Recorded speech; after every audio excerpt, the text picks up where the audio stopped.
哇，这里是有明星舒淇捐赠的许愿池，你是否已经许下自己的愿望呢？水果茶手作体验，老板娘的孙女还会亲自示范如何制作红茶胎球 DIY 哟。在木茶坊，你可以享用饱满的米饭，配上金黄的烤鸡，吃完后木头盒还可以带回家做纪念。来水上玻璃屋拍美照，享受一杯咖啡，欣赏远山和湖水带来的宁静。别忘了品尝金盆阿嬷的香菇茶叶蛋，热腾腾的茶香令人陶醉。什么？这块巨石竟然被称为吵架石？搭乘缆车，从不同的角度欣赏日月潭的美景。这里的自行车道被票选为全球10大最美的路线之一，究竟有多美呢？Hello， 大家好，我是 Emily。今天我将带大家探索车城小镇和欣赏日月潭的美丽风景。如果你喜欢今天的影片，欢迎订阅、按赞、分享。你的鼓励是我们制作优质影片的最大动力哦。走上，我们会先前往上福裕红茶庄园制作水果茶，并体验红茶胎球盆栽的制作。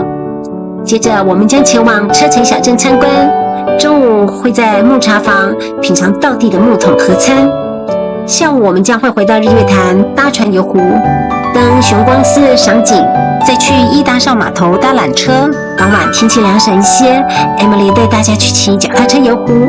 这样的行程安排虽然紧凑，但充满挑战与期待，我们赶快出发吧。这个行程是我们住的大来格饭店送的体验课程。庄园里负责招待我们的是老板读小学的孙女，她蛮酷的，话不多。从教我们制作水果红茶，到带领我们红茶胎球盆栽的体验，这位小妹妹全程一手包办，动作利落，效率很高哟。我们做了5种口味的水果茶，水果红茶融合了红茶的醇厚和新鲜水果的酸甜，冰冰凉凉的果香与茶香完美的交织，清爽又解渴，让人一喝就停不下来。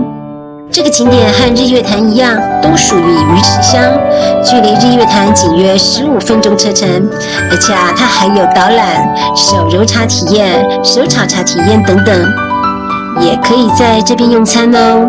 对于亲子家庭旅游相当推荐。鱼池乡是台湾的红茶之都，有着深厚的红茶文化与历史，高山环境、丰富的水资源和肥沃的土壤，为茶树提供了理想的生长条件。日月潭红茶声名远播，在国内外茶市场上都享有盛誉。我觉得阿萨姆红茶和红玉最好喝。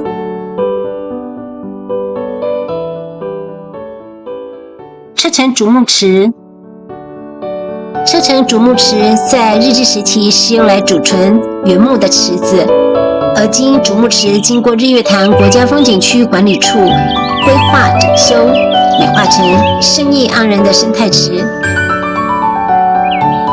其中竹木池环湖步道被称为南投车城竹木池落羽松步道。竹木池周边种植枫树、樟树、落羽松等植物，四周群山环绕，搭配着旁边的木造建筑，相当漂亮。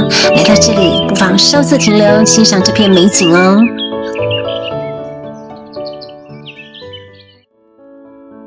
车城车站，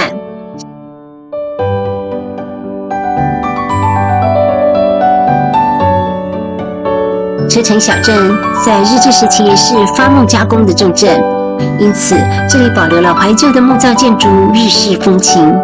1916年开始，埔里糖厂以台车运送糖到车城车站，再将生产的糖运出去，导致在车城车站前有许多台车停放，就像是车场一般。而闽南语“埕”就是厂的意思，所以这里就被称为车埕，用国语念就是车城。车城车站是一座以木材打造的传统火车站，也是集集线的终点站。古色古香的设计给人一种浓厚的怀旧氛围。这里不仅吸引了大量游客前来打卡拍照，从车站里面往外看，仿佛穿越时空，回到了50到60年代车城木业发达的时光。林班道体验工厂，林班道体验工厂打造了 DIY 木作工艺园区，园区提供已经裁切好的木材及组合教学，让游客在自己动手做的过程中，感受 DIY 的乐趣以及完成的成就感。所使用的木材皆为再生林木，不使用任何色漆，保有原木色泽及细腻的木纹路，还提供了彩绘、烙印等加工。我们中午吃的木桶便当，后来就是拿回来这里烙印的哟。当然，不想亲手手做的人，这里的成品展示区也很值得逛。林班道商圈，这个商圈有各式各样的商店可以逛，既能休息用餐，也能购买纪念品。此外，这里还有适合小朋友搭乘的小火车。如果你逛累了车前小镇，不妨进了林班道商圈走一走。林班道商圈为何取名林班道呢？因为林地开发时，区域划分的单位是班，称为林班；道则是代表行走的道路。为了延续正昌木业创办人孙海先生的理念，教育与环保，并且宣扬环保再生林材的利用，所以结合了地方文化发展，把休闲观光视为一条新的道路，因而命名为林班道。木茶房木桶便当创始店，中午我们在木茶房用餐，这里的食材都是店长每天早晨亲自去市场挑选的。木茶房秉持着现点现做的原则，确保顾客能品尝到最新鲜的在地食材。来这里用餐，不仅能享受美味，还能感受到店家对品质的用心与坚持。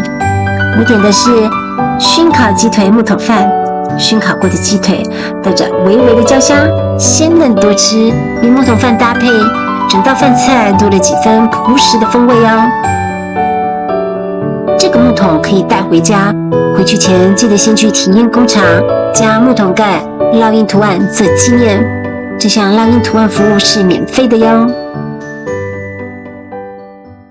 前面这间水上玻璃屋叫做饮茶，坐落在湖畔之上，景色迷人，是享受下午茶的理想去处。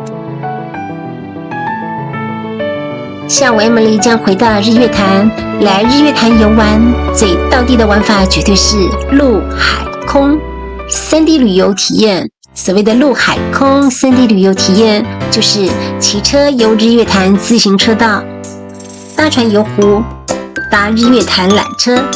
今天下午就跟着 Emily 一起体验这3种精彩的旅游方式吧。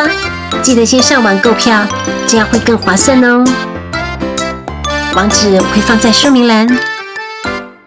游湖的路线共有3个停靠站，分别是水社码头、玄光码头和伊达邵码头。今天我们将从水社码头出发，然后在玄光码头下船。在玄光码头，当然不能错过热腾腾、充满着茶香的金盆南玛香菇茶叶蛋。接下来我们将登上玄光寺，从这里可以居高临下欣赏日月潭的壮丽景色，尤其是前面这块具有代表性的石头，上面写着日月潭玄光寺。陆客来日月潭玩的时候，很喜欢在这里拍照留念。人多，免不了为了抢拍照而引发冲突，所以就被大家笑称为吵架石。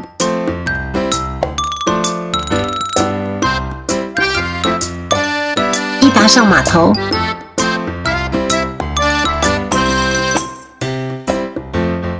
来到伊达邵码头，别忘了到日月潭老街品尝当地美食。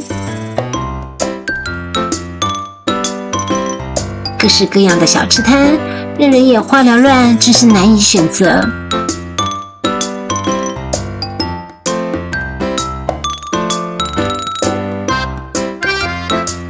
因为我们今天的行程比较紧凑，所以没有停留太久的时间，只只简单吃了一份消暑的冰淇淋，就去搭缆车喽。这条通往日月潭缆车站的伊达邵水上自行车步道是2023年9月完工的。步道的起点是伊达邵码头，全长600公尺。有几年的时间我没有来这里了，以前要去搭缆车都是走上面那条旧的步道，哇，好怀念哦。日月潭缆车连接了日月潭的伊达邵和九族文化村，全程仅需7分钟，便能欣赏到日月潭如米其林3星级般的湖景哦。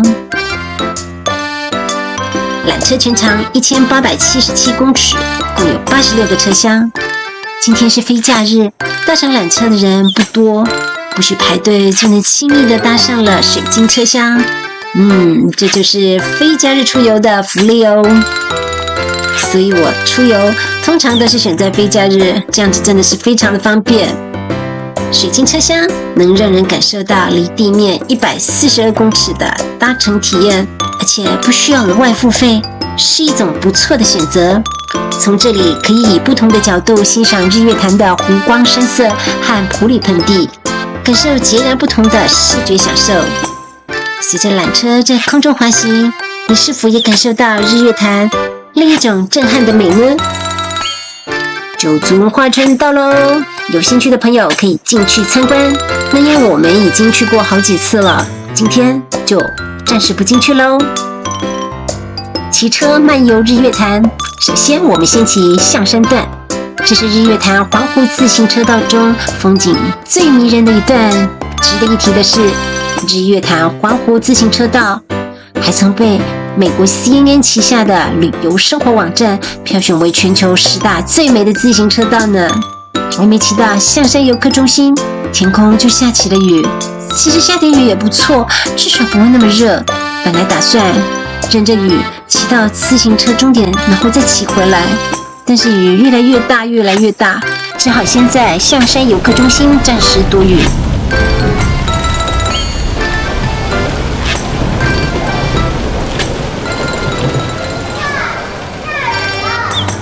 等啊等，雨终于停了，太好了！现在就继续骑到自行车终点站喽。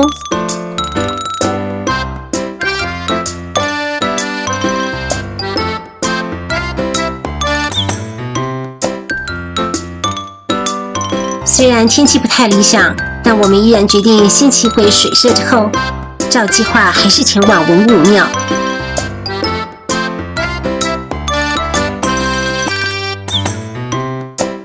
中途来到了朝鹿码头。今年的日月潭万人泳度嘉年华，会有来自台湾与海外各地的游泳好手齐聚在这里，共同挑战3000公尺长泳的壮举哦。往前继续骑了一段路，没想到雨又下起来了，这次还伴随着雷声，瞬间天色变得昏暗。没办法，我们只好决定立即折返喽。至于文武庙，只能留在明天开车再去喽。今天就要回台北了，趁着现在去昨天没有来得成的文武庙，顺便拜拜祈福。在日治时期，日月潭湖畔曾有2座庙宇，分别是龙凤宫和义化堂。